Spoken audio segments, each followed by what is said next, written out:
భూవైకుంఠపురం తిరుమలలో రథసప్తమి వేడుకలు ఘనంగా నిర్వహించేందుకు టిటిడి విస్తృత ఏర్పాట్లు చేస్తోంది. అంటే రథసప్తమి నాడు మాత్రమే ఆ రోజు 7 వాహనాలపై శ్రీవారు ఊరేగుతూ భక్తుల్ని కటాక్షిస్తుంటారు. అంటే ఆ వాహనాలని వీక్షించడానికి సుదూర ప్రాంతాల నుంచి కూడా భక్తులు పెద్ద సంఖ్యలో తిరుమలకు వస్తూ ఉంటారు.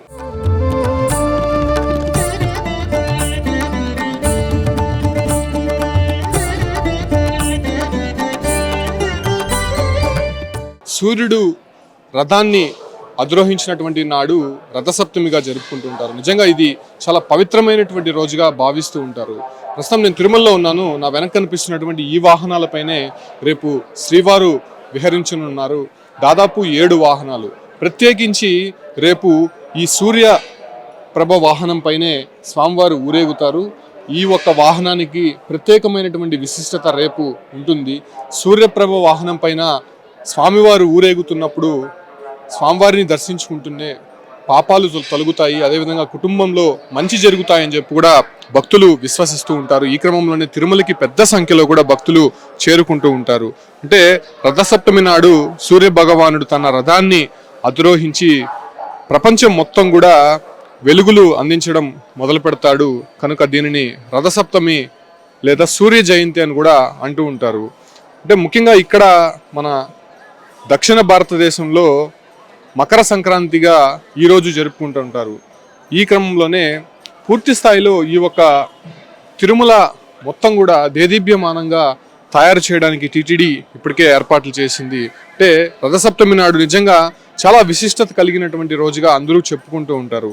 ముఖ్యంగా తమిళనాడు నుంచి అనేక మంది కూడా తిరుమలకి వస్తూ ఉంటారు. నడక మార్గం గుండా వచ్చి స్వామివారిని దర్శించుకునే ప్రయత్నం చేస్తుంటారు. మనం చూస్తున్నటువంటి ఇది సూర్యప్రభ వాహనానికి సంబంధించినటువంటి వాహనము. ఇది కల్పవృక్ష వాహనానికి సంబంధించినటువంటి ఈ ఒక్క వాహనము. మనం ఇక్కడ చూడొచ్చు నాగదేవతకు సంబంధించినటువంటి ఈ ఒక్క వాహనము. అంటే 3 వాహనాలు ఇక్కడ ఉన్నాయి. ప్రస్తుతం నేను తిరుమలలోని వాహన మండపం వద్ద ఉన్నాను. ఇక్కడ చూడొచ్చు ఇదే మండపం నుంచి రేపు 7 వాహనాలు పైన తయారయ్యి స్వామివారు బయటకి రానున్నారు. దానికి సంబంధించి కూడా ప్రత్యేక ఏర్పాట్లు అయితే కూడా ఇప్పటికే జరుగుతున్నాయి. అంటే ముఖ్యంగా భూమిపై జీవరాశులు సుభిక్షంగా ఉండాలన్నా అందుకు కారణం సూర్యుడనే చెప్తూ ఉంటారు.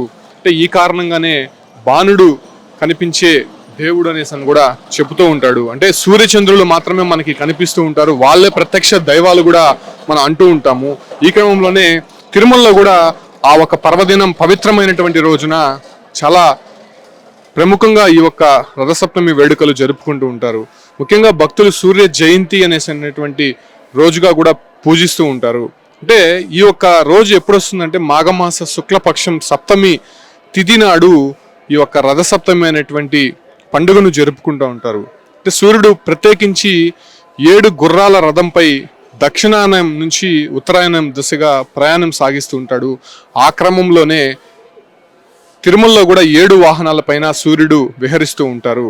అంటే ముఖ్యంగా 7 గుర్రాల వాహనాలపైన కూడా వీక్షిస్తూ ఉంటాడని చెప్పి కూడా ప్రత్యేకించి చెప్తూ ఉంటాడు. అదే వాహనం కూడా రేపు జరగబోయేటువంటి 7 వాహనాల్లో ఒకటిగా ఉండబోతోంది. అంటే ముఖ్యంగా సూర్యుడు 7 గుర్రాల పేర్లు మనం ఒకసారి గమనిస్తే గాయత్రి, త్రిష్ణవ్, జగతి, అనుష్ణవ్, పక్తి, బృహతి, ఉష్ణిక్ అనేటువంటి 7 గుర్రాల రథంపై బాణుడు స్వారీ చేస్తూ ఉంటాడు.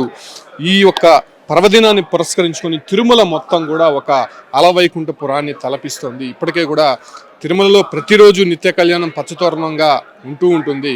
అంటే ప్రతిరోజు కూడా ఏదో ఒక ఉత్సవం జరుగుతూ ఉంటుంది. ప్రత్యేకించి బ్రహ్మోత్సవాల తర్వాత రథసప్తమి వేడుకలు అనేది తిరుమలలో ప్రత్యేకించి ఆ ఒక్క పర్వదినం సంతరించుకుంటూ ఉంటుంది. అంటే రేపు ఖచ్చితంగా భక్తులు మాత్రం 1 నుంచి 2 లక్షల మంది వచ్చేటువంటి ఆస్కారం ఉండడంతో దానికి అనుగుణంగా ఏర్పాట్లు చేస్తున్నారు. టిటిడి ఆ ఒక్క వాహనాలని ప్రత్యేకించి భక్తులు వీక్షించడానికి కూడా ఇప్పటికే ఏర్పాట్లు చేస్తున్నారు. కాబట్టి తిరుమలకి అందరూ వచ్చి రథసప్తమి నాడు స్వామివారి కృపా కటాక్షాలు కోరాలని చెప్పి కూడా టిటిడి కోరుతోంది. ఈ క్రమంలోనే తిరుమల మొత్తం కూడా ముస్తాబోతున్నటువంటి పరిస్థితి మనం స్పష్టంగా చూస్తున్నాం.